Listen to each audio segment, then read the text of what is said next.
I'm telling you this story today because I've heard a lot of coming out stories. It's always a thing. People are always looking for new coming out stories. I have got a coming out story. I figured why not add it to my channel like most other people do. If my story inspires you to come out, then that is one of the best things I can do for someone. I would hope that by watching this today, it allows you to understand what someone can go through, the emotions it has on you, I'd say the emotional pulls it would have on you actually, and what it turns you into as a person. So I'm going to start back from when I was first realising. I was 13 when I kind of like thought, oh, I'm gay. I used to be in school and I used to think of the same gender, not the opposite gender.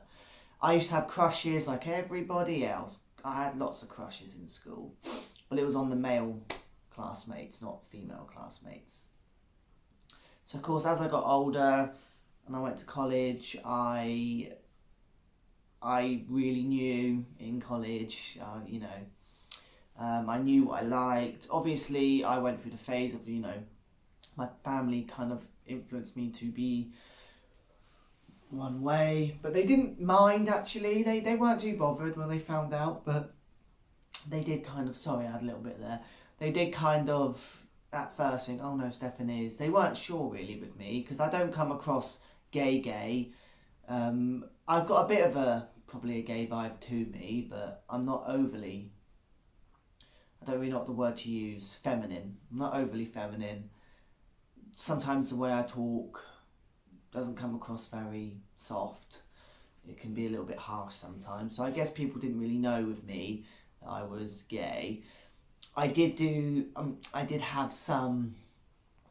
had a boyfriend during the college period around the time he came out. I am going to do a separate video on my 4 boyfriends I've had in my life and where I am now.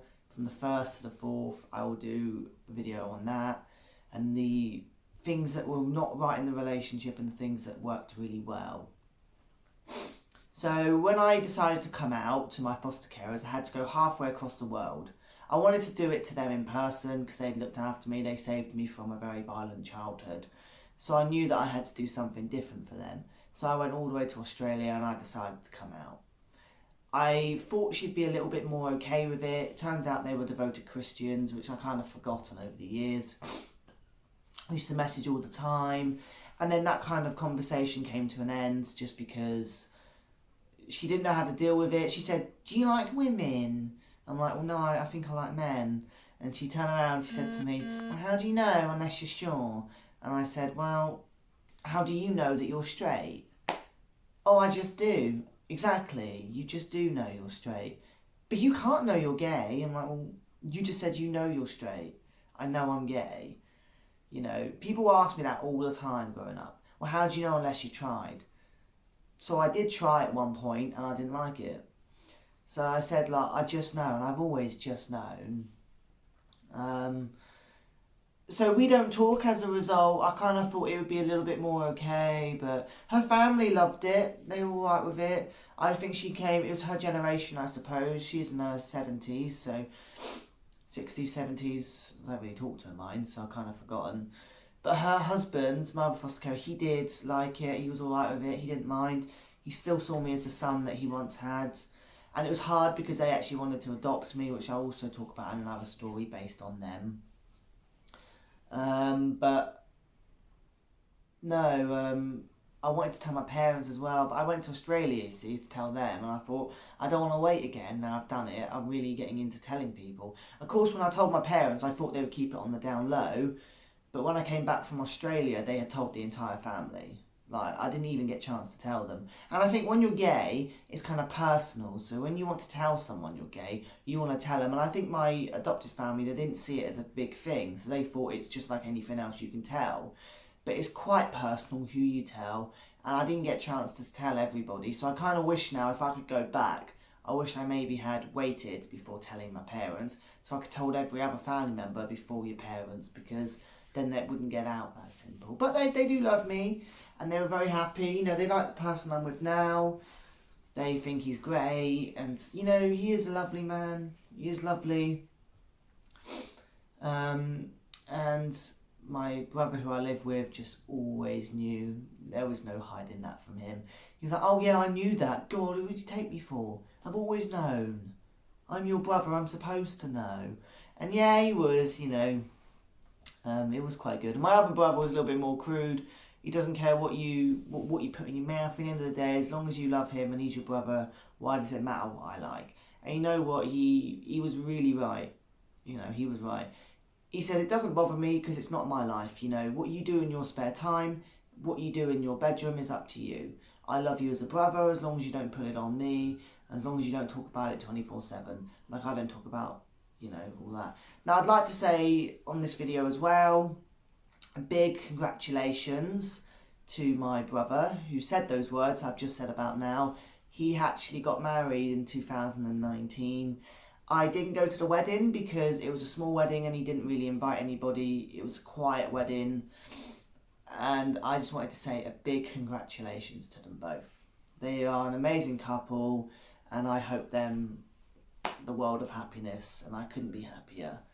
So those of you out there that want to come out, all I can do is advise you to do your best. There will be people like there were my sisters and my other brother who hated me for being gay, who didn't love me anymore, you know, tossed me aside. But I would like to just say, those of you out there that want to do that, there will be family members that do that. And you know, my birth parents actually said that I was disgusting and that I was horrible and that I would rot in hell. They even said that my birth mum's beaten me up, bearing in mind, from a very young age, and smacked me and let other men smack me around, you know. And she used to force me to do things, you know, like steal, which I didn't want to do. But that's all been in the past now, and I'll do in a separate video.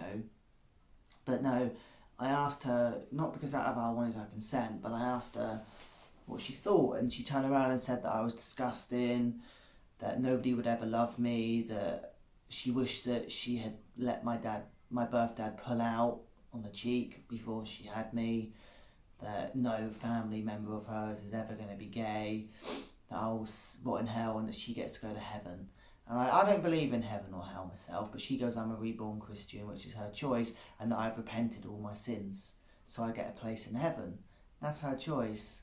But then to turn around and say just because I'm gay, if that does exist, which I don't know if it does, but to turn around and say that I'm gay, that I should rot in hell, I don't see that as a necessary thing. So she wasn't accepting. And my birth father didn't accept me, and he don't talk to me. And to be fair, I don't really need to talk to them either. They're not worth my time. I'm a nice enough person, as I'm sure you can see from my channels. I've stayed positive. I don't cry much about it, but that's just because I've lived with this my entire life. It's part of second nature at the end of the day.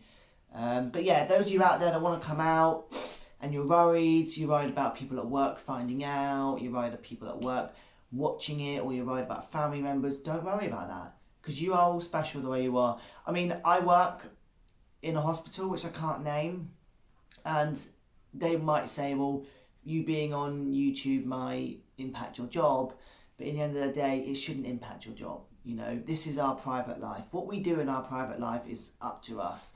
How we go about it, that is something we need to be careful of. As long as you don't name any places, you don't take any photos of any places, you don't name where you work, coming out on YouTube should not be a problem. It's your life, you can do what you want. If people recognise you, just ignore them, you know. Not to be rude, but if you're at work, ignore them. Just say, sorry, I don't know what you're talking about. That's how you can get over that. Nobody has to know it's you. You don't even have to put your face on there, but I wanted to put mine on. So yeah, if those of you want to come out, please, please, please, I advise you to leave a comment in my comments below. Let me know how you thought of this video. Do ask questions. I am more than happy to answer questions, and I'll even do a video on anything you want me answering.